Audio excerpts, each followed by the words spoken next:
Welcome to the talkSPORT Boxing Sit-Down with Buddy McGirt. Yes, the legendary Buddy McGirt, trainer of Dillian White for the last 3 years. Spencer Oliver's obviously alongside us as well. Good morning, Buddy. How are you? Okay, and yourself? How's every day? Very good, thank you. 3 years with Dillian White. Just tell us about what you know of Dillian, your relationship with Dillian, first of all. Well, he's a hard worker. He turns down no challenge. The last couple of years has been kind of rough. Fights falling through. And him not being able to get that opportunity. And then, he was training for the, I believe, George Joyce fight. He got injured, and then that was off. And then he was supposed to fight on the undercard of Fabio Wardley. That didn't turn out. And Justice Huni at Portman Road, that's right, yeah. That didn't turn out. And then, boom, he got a call for this, and everyone said he was crazy for taking it. Well, he was also supposed to be fighting Anthony Joshua, let's not forget, when things went wrong in his body at the time. Yes, so, it's been a bumpy road, but hey, I stayed in the car with him. I didn't get out the car. I said, look, I got in the car to start this ride. We're going to finish this journey together. Before I bring Spence in, is this a massive opportunity on Saturday night for Dillian against WBO #1 Moses Itauma and someone who everybody's talking about, of course? It's a great opportunity for both of them, really, but it's a big opportunity for Dillian because nobody's giving him a shot to win the fight. So, I think that once he handles his business Saturday night, he'll be in a position that he's always wanted to be in for the last couple of years when he wasn't even getting an opportunity. The big talking point all week around Buddy, apart from his allege, is that he's saying that he hasn't studied tape, as we call it, of Dillian of Moses Itauma. You weren't surprised by that in some ways, were you? Well, it's old school, and sometimes that's the best way that when you study him too much. Look, he knows enough about Moses Itauma. There's not a lot to watch online anyway because he's blowing everyone away. So one, he knows he's heavy-handed. Two, he knows he's a southpaw. But what he doesn't know is what Moses is going to do when the bell rings. So the fighter has to adjust and do that. At this sort of level, you know that a fighter's going to approach every fight a different way. He's going to go out there. It's not going to be the same old thing. So look, in many ways I understand it. In other ways you go, well, as a trainer, shouldn't you study that and just see where those little flaws are, if there is any flaws or whatever. But it's horses for courses. It's what you choose, and I wanted to ask you, Buddy, about this actually. Is there a lot of kidology going on here this week, right? With one saying, like, you're not watching the tapes, you're not really studying him, we're doing what we're doing. With Dillian White, like, Dillian's been very sort of reserved as well and saying to me, well, he's meant to be the kid, so we'll see, won't we? Like, we're not really finding anything about the game. Is that kidology? You know what? To be honest with you, we're just being us, man. We're not into the playing the games. It is what it is when the bell rings. You know what I mean? So when people come at me hard, about not watching the tapes, I'm like, listen, man, I forgot half the you guys will never learn. You know what I mean? So don't come at me and ask me, why you not do this? I just don't do it. So, you know what I mean? And I don't play the mind games. I don't get into that.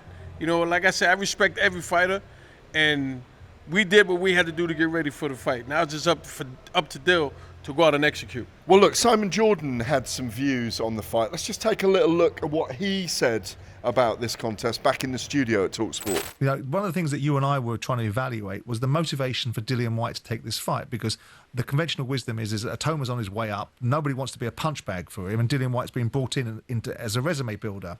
Dillian doesn't even know that this fight, or didn't even know that this fight could lead him to a world title shot if he wins it, because he goes in as #1 if he beats Moses Itauma, and then potentially fights a vacated belt with Joseph Parker 3 months down the road.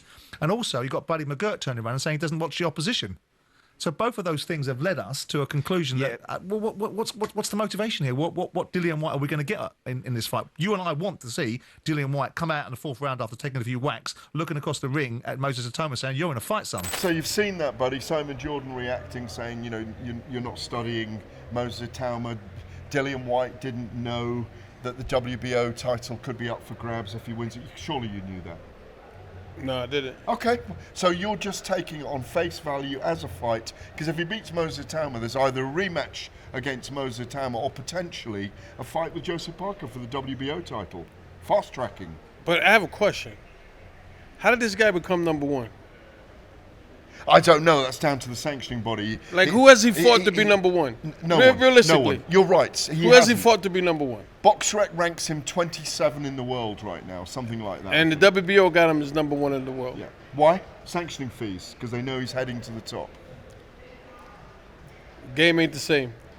You say about sanctioning fees because he know he's heading to the top, but he's not known to the wider audience yet. So it sort of wouldn't make sense then when you go, it's about the sanctioning fees. It's more about you have to start questioning the governing bodies and how certain fighters are getting into the top 10, top 15, and other fighters that belong there are not into the top 10, top 15. It's it doesn't make sense. And like Buddy says, that goes back to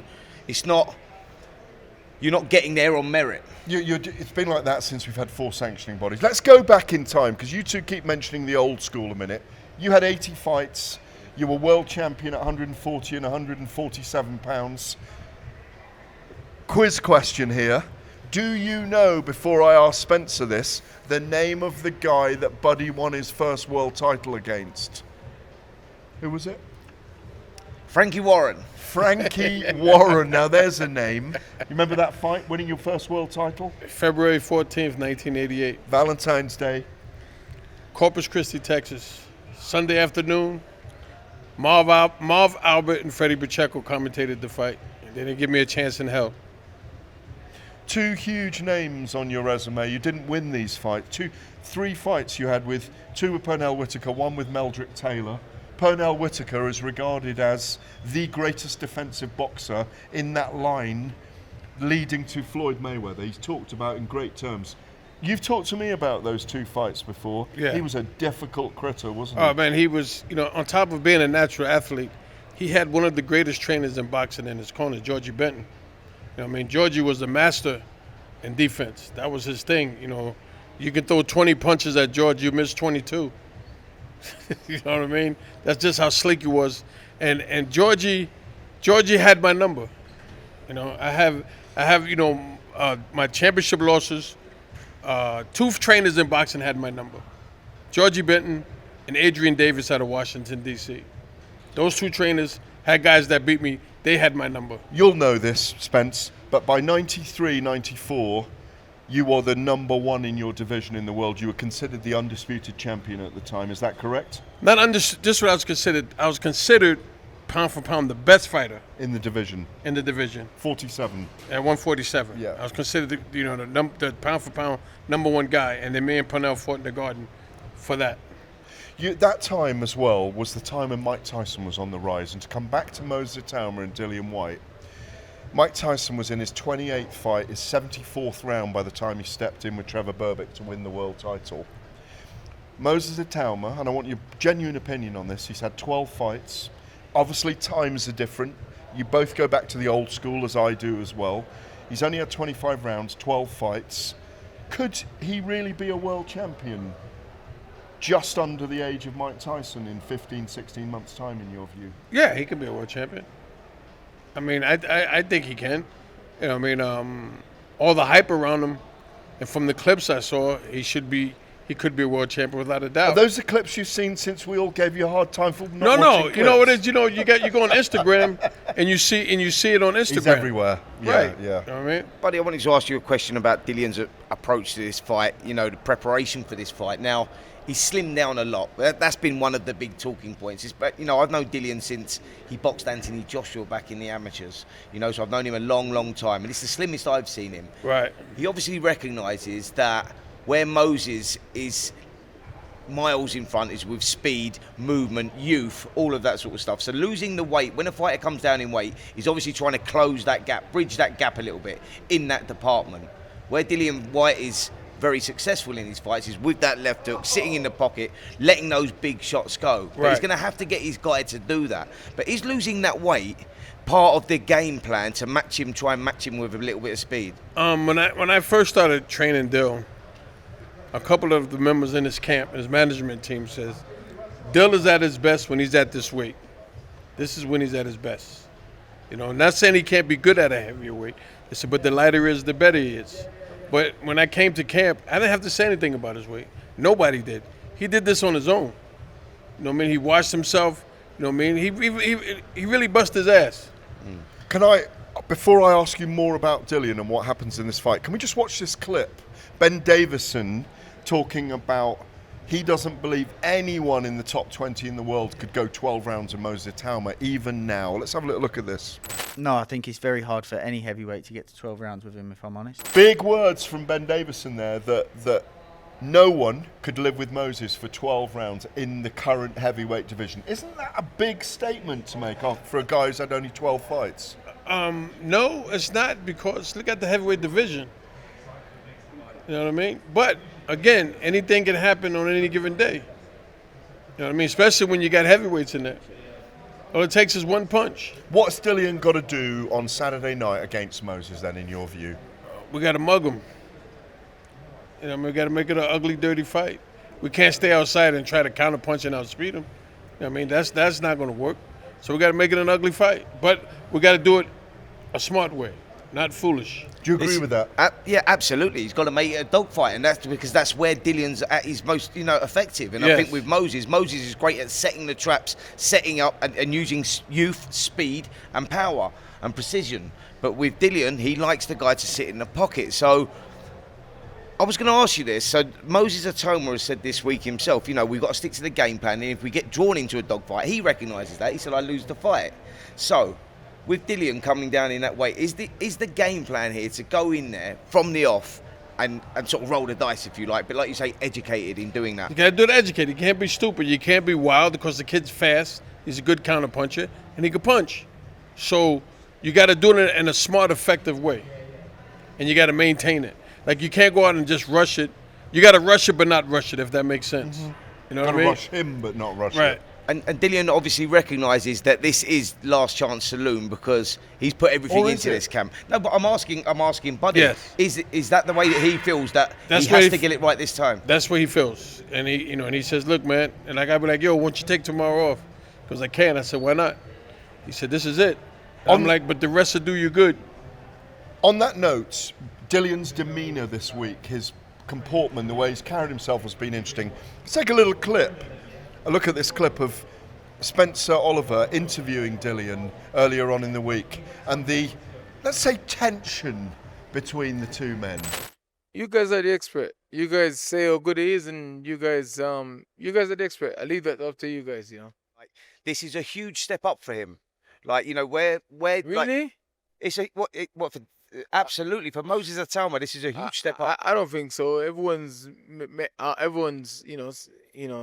according to you and your other colleague and the other professional people, is nothing. It's a walk in the park for Moses. Plus people say I get blown in 1 or 2 rounds. That's you guys are the professional. You're the world champion. I'm nothing. So I think it's a step up for to be honest. Listen, and there is a killer, is God, I'm nothing. I'm just cannon fodder. So yeah.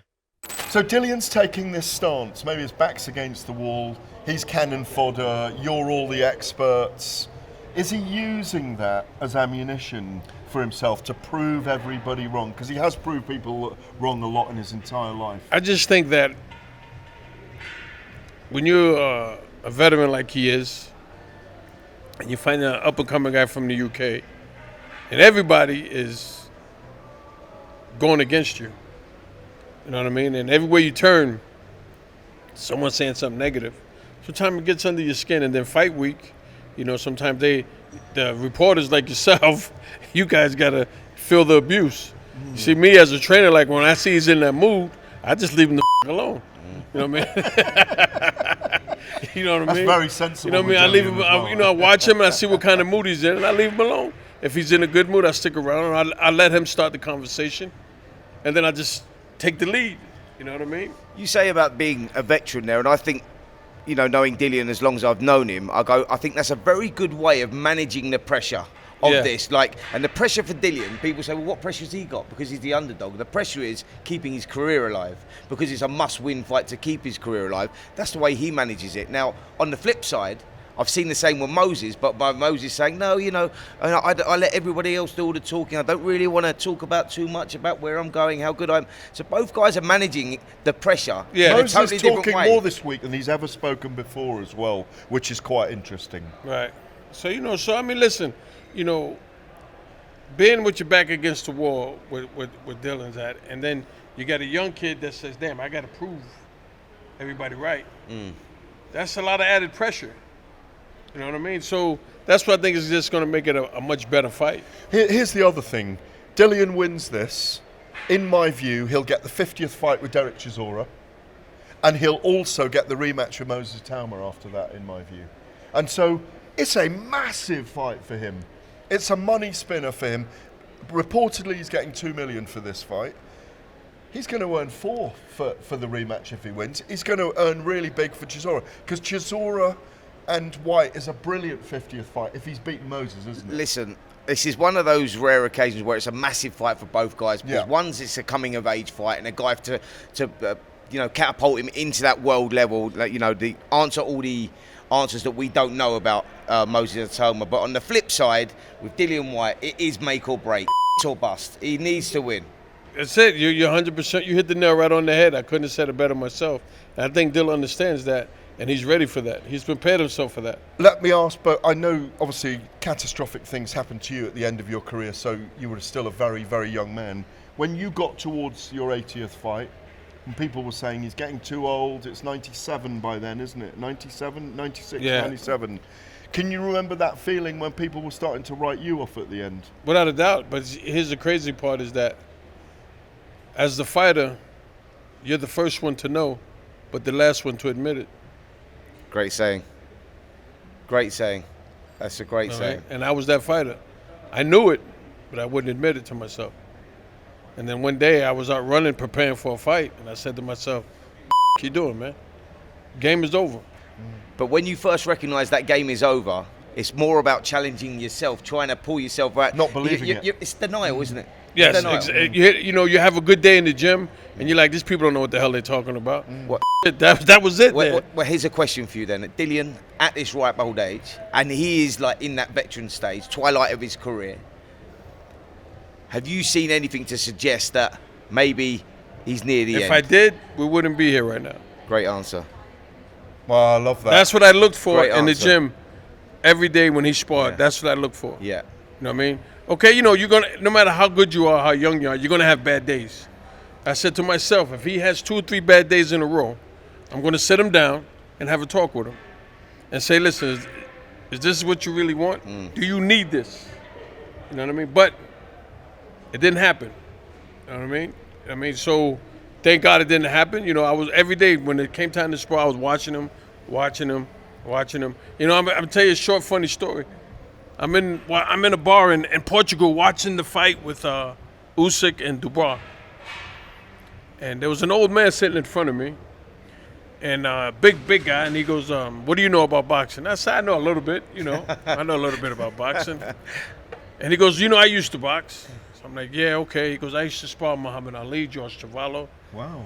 So I'm like, yeah, okay, He goes, what are you doing here? I said, well, I'm training Dillian White. So his friend says, come on, stop taking a piss. You know what I mean? I said, well, that's what I mean in Portugal. Long story short, the old man gets up, takes out the phone. He's got pictures of him and Ali, Cavallo.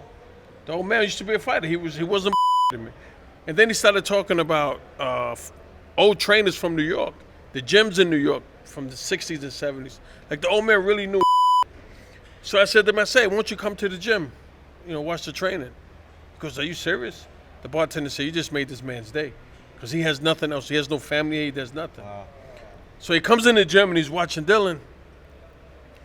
He goes, hey, this old still got it. Love that. And then he's throwing, the old man, when Dillian spawned, the old man's throwing jabs, he's throwing hooks, man. Everyone's laughing their ass off. And then one day he started yelling. I was like, yo, you can't yell, only I can yell. So he started yelling at Dillian, at the guy that was sparring Dillian. Do this, what are you doing? And Dillian's guy that was boxing with says, man, shut up. I said, look, this old man's gonna kick your ass, man. But the old man was at the gym every day, man, and his friends were like, yo, you just added 10 years to his life. What's his name? His name was what the hell is Joe? That's all we know him as, Joe. That's all we know him as, man. That's fascinating. I got a picture of him. He's standing up with Dillian. Have you got it on your phone? Yeah. Hey, buddy, what is it with the ex-fighters, yeah, when, doesn't matter what age they are, because because I know a lot of them come in the gyms and that as well now, and they're all got the You when get the the sparring's flashbacks. going there, all You're the like, movement, they're throwing the shots. I think I could do it one more time. And then when you stand up, you're like, I'm tired. On that note, then, Arturo Gatti, Sergei Kovalev, Paulie Malignaggi, Yanibek Alimkhanuly. Obviously, he's still a young fighter. Paul Smith, Derek Chisora, Layla Ali, Callum Smith, of course. Was there ever a time with any of them? I'm thinking Kovalev. I'm thinking Derek Chisora, even Malignaggi and Gatti. Was there ever a time when you felt they needed to pull out of the sport? I had a saying with a lot of guys that came for me to train that were older. I used to smoke cigars. So I tell them, if I ever go like this and hand you a cigar, It's time. I mean the game is over. Okay. So one fighter, he had fought, and he says, buddy, before you give me the cigar, he goes, give me one more chance. I said, all right, I give you one more chance, but it's got to be against the right guy. So after the fight, he said, hey, I said, what? He goes, where's the cigar at? He knew. Was that Derek Chisora? No, I'm it only wasn't. joking. No, I'm no. only joking. But it was funny. We walk into the dressing room. He got a draw in the fight. Well, he's fighting. Who was this? I'm gonna tell you in 1 second. Okay. He got hit with a shot and he was hurt, right? And the guy's corner's yelling, "Get him!" And he looks at me, and goes, "I got him where I want him." So the other guy just stopped, but my guy was gone. That was out of it. He came back to the corner. He goes, "I'm glad my opponent was stupid. He let me live."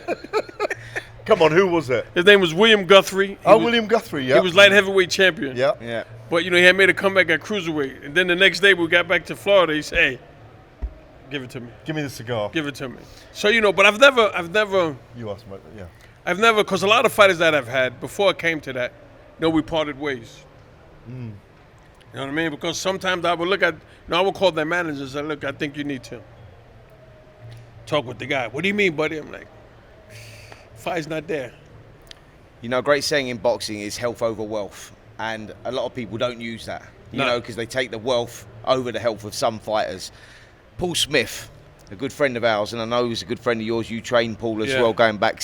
He's been very complimentary over the years about yourself, not just as a person. He says you're a great person, but also said you're one of the best trainers, if not the best trainer in the world right now out there, because of your approach, which sort of answers the whole things about watching fighters and studying. You do it your way, the Buddy McGirt way, Right. and it works. But yeah, Paul was very complimentary, and that's coming from a guy that has a lot of respect in the game. Thank you, Paul. I appreciate it. And you still haven't had me at the restaurant when you got the specials. I just want to let you know that. But I've been on both sides of the coin, man. You know what I mean? So when you've been there, you're champion of the world, and then you're that guy that you're not champion anymore, and you're trying to get back to where you was, and the entourages are going. Everybody going. It's just you now. So I've experienced it. So I try to tell some of these guys, you don't need all this other shit around you, man. 50 guys, 30. You don't need that, because at the end of the day, when your career's over and that money's not coming in, they're gone. There's a movie called Southpaw. I don't know if any of you saw that movie. Like it. That right there was reality of what happens in boxing. Depiction of reality. A lot of people are like, oh, no. I'm like, because I tell these guys, you make $1 million. You change your lifestyle. Now you're making good money, but then one day you're not making that $1 million anymore. But you're living like you got $2 million. Yeah. You know what I mean? And everybody around you just it happened to me. I'm not going to lie. They're taking money. Let's jump on to another couple of subjects, because Go ahead. we're getting into. We could sit here for hours doing this, and it would be amazing to sit here for hours and do it. I've got to ask you about a couple of other subjects. How does Dillian compare to all those other guys on that huge list of champions and great fighters that you have trained? Dillian, in a sense, he has that. I found, since I've been working with a lot of guys from the UK, like Chisora, who I love, my man, Callum, Smith, love yeah. him. All the guys. Still I work with Callum, aren't you? Yes. Yeah. They have a work ethic that's unbelievable. And Dillian's at a point right now that he knows that this is make or break. He knows he's got to give it his all. He knows it. So the last couple weeks of training, he goes, look, we can't afford no injuries. He's like, I can't afford this. I'm like, yo, champ, it's in God's hands now. If it's meant to be, it'll be. Let's work. And he did, and everything went well. So when you see a guy like that, you want to see them get that win. I'm going to move you through the heavyweight division very quickly, and then we're going to talk about Jake Paul and Anthony Joshua. There's heavyweights out there today fighting? There are heavyweights out there today. Okay. Do you want to see Anthony Joshua and Tyson Fury in this era? Do you want to see Usyk against Moses Itauma if Itauma does progress? Well, I'm just going to answer the first one. Joshua Fury, no. Not bothered anymore. No need. No need. It should have happened when it should have happened. 5 years ago, yeah. Really. Yeah. What about the question about Itauma and Usyk? Regardless of what happens on Saturday night, if Dillian wins, do you think if an Itauma comes back, maybe if he loses, do you think we'll see Itauma against Usyk in this era? No. Okay. I think Usyk's going to walk away. Do you? Yeah.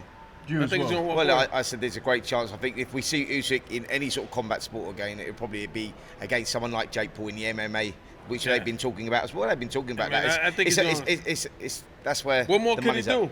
He's beat everybody. What about Jake Paul then? Calling out Anthony Joshua, beating Julio Cesar Chavez in a terrible fight the other day, beating Anderson Silva, beating all these guys who are faded fighters. What do you think about Jake Paul? Should he be calling out Anthony Joshua? I mean, listen. Should we be allowing it? That's the key question right there.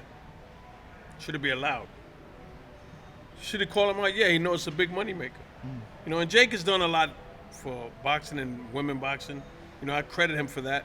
You know what I mean? But to me, you know, how could you let that happen in boxing? Well, you can't. You shouldn't. You know what I mean? I said the same. We're both you got guys out here who struggle to get to number 5 in the world, and they can't get a title fight. But this guy comes along and says, hey, I want to fight this guy. And right away, everybody jumps on, we're going to rank him, we're going to do this, we're going to do that. That's what we're talking about the governing bodies earlier on in this episode. It's not, to me, it's not right. That's to one the side guys. of it, but there are dangers as well. And look what Joshua did to Francis Ngannou. Can we really put Jake Paul in? But Jake can fight box better than Ngannou. Really? Yeah, I think he can box better than Ngannou. I mean, Ngannou went out there and walked straight into Anthony Joshua. Jake's not going to do that. Jake is more athletic. You know what I mean? But do I think the fight should happen? I'd rather see Joshua and Andre Ward before I see Joshua. Oh, that's been the recent before I see Joshua. He's after that fight. I remember when he was in his career and he was talking about but you know what that fighting means? Anthony Joshua. Do you like that matchup? I think that Andre Ward sees something. Remember Max Schmeling said when he fought Joe Louis? He's seen that. Yeah, the dead presidents, of course. But there's more pride to Andre Ward if he didn't than the money. It's not about the money. It's about. I think he sees something. He's always seen that could put him in. That could make him go down in history. He talks about it would have been a harder fight with Joe Calzaghe than I reckon in his head he thinks it's going to be against Anthony Joshua. Well, Calzaghe was different, man. No, Calzaghe was different. You know, he was a difficult animal to fight because he was fast. He threw a lot of punches. You know what I mean, he just told you, Joshua. You know, it's pretty much, he's a big heavyweight. You know what I mean? He's a big heavyweight, and I think that Ward probably going to use his speed and experience. I mean, but the key is not to get touched early. Here it is. This is turning into a mini-series. Last question, because I've sat with you over a bottle of red wine so many times and we've spoken for 4 or 5 hours.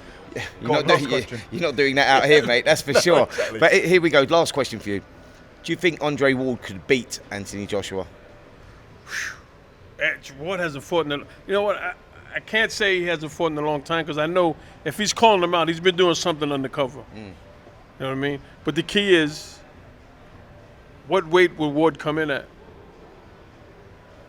Maybe 215.